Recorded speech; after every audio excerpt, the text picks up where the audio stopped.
The city breathed neon, a symphony of synthetic rain, pattered against the chrome-slick streets, each drop reflecting the pulsating glow of the holographic billboards. My boots clicked on the pavement, the sounds swallowed by the urban hum. I wasn't lost, not exactly. More adrift, searching for a current to carry me somewhere new, somewhere real. I'd first seen him in the periphery, a fleeting glimpse at the edge of a crowded market square. Tall, cloaked in shadow, with eyes that burned like molten gold. He vanished before I could focus, leaving only the echo of his presence and a tremor in my soul. Since then, he'd become a ghost in my waking thoughts, a phantom limb I couldn't quite grasp. Tonight I felt him again, a pull, subtle but undeniable, drawing me towards the forgotten edges of the city. I found myself standing before the entrance to the Whispering Gardens, a place rumored to be a haven for dreamers and outcasts, a pocket of untamed nature swallowed by the metal and glass of the metropolis. The air here was different, thick with the scent of night blooming jasmine and something else, something wild and untamed, like the scent of ozone before a storm. The gates were unlocked, beckoning. Hesitantly, I stepped inside. The gardens were a labyrinth of overgrown vines and luminescent flora. Strange, bioluminescent plants pulsed with a soft internal light, casting dancing shadows that played tricks on my eyes. The air thrummed with a low, resonant frequency, a vibration that seemed to seep into my bones. And then I saw him. He stood beneath a weeping willow, its branches cascading around him like a shimmering curtain. He wasn't cloaked in shadow now. The filtered moonlight revealed a face both ethereal and fiercely masculine.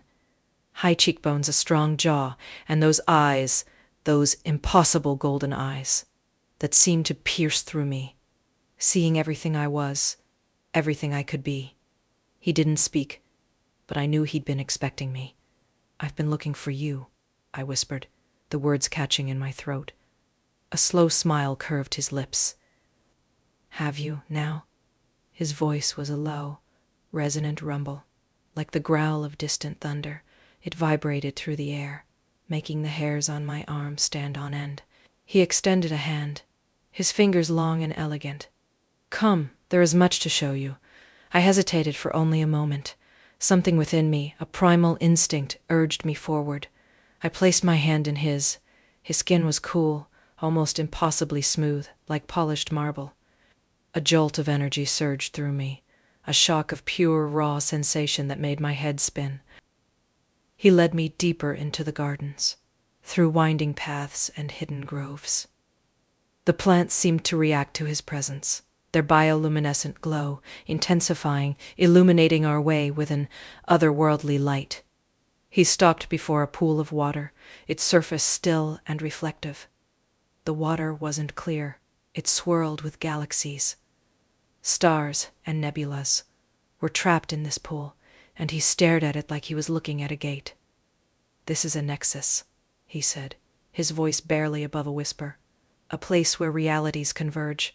I stared into the swirling depths, mesmerized. I could see shapes forming, faces fleeting, landscapes shifting. It was as if the universe itself was unfolding before my eyes. "Who are you?"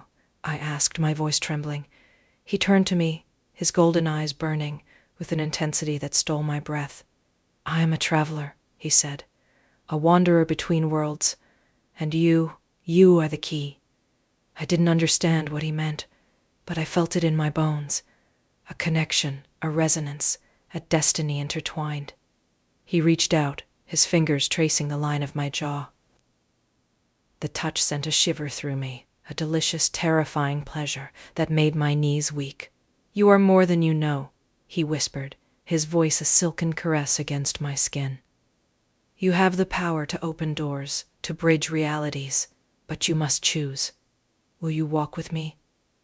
Will you embrace the unknown?" I looked into his eyes, searching for answers. I saw not just power, but also vulnerability, a longing, a loneliness that mirrored my own. What if I'm not strong enough? I asked, the question barely audible. He smiled, a slow, knowing smile that reached his eyes. You are stronger than you believe, and I will be with you always. He leaned closer, his breath warm against my lips. The air crackled with energy, a tangible force that drew me in, consuming me. I closed my eyes, surrendering to the pull. His lips met mine, soft at first, then deepening with an urgency that sent my senses reeling. It wasn't just a kiss. It was a merging, a fusion of souls. I could taste stardust and secrets, the echoes of forgotten worlds and the promise of new beginnings. His hands moved to my neck, his fingers lightly caressing my skin. I gasped, a sharp intake of breath that only fueled the fire within me. He pulled me closer, his body pressing against mine, the heat radiating from him palpable. The kiss deepened, becoming more demanding, more possessive. I arched into him, my body craving his touch, my soul yearning for connection. He broke the kiss, his golden eyes filled with a burning intensity. I want you, he whispered, his voice raw with desire. I want all of you. My heart pounded in my chest, a wild, erratic rhythm that echoed the primal beat of the gardens. I wanted him too, with a ferocity that both thrilled and terrified me. Show me, I whispered back, my voice trembling with anticipation. He smiled, a predatory gleam in his eyes. He took my hand again, his grip firm and possessive. Come, he said. I will show you everything. He led me towards a hidden grove, a secluded sanctuary bathed in the ethereal glow of the bioluminescent flora. The air here was thick with the scent of jasmine and desire.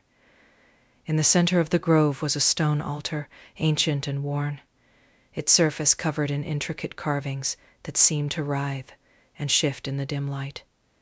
He guided me to the altar, his touch both gentle and commanding. He turned me to face him, his eyes locking onto mine, holding me captive in his gaze. Tonight, he said, his voice a low, hypnotic rumble, you will surrender to me.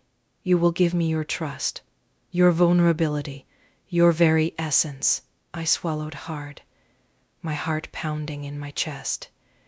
Fear and desire warred within me, a tumultuous battle that threatened to consume me.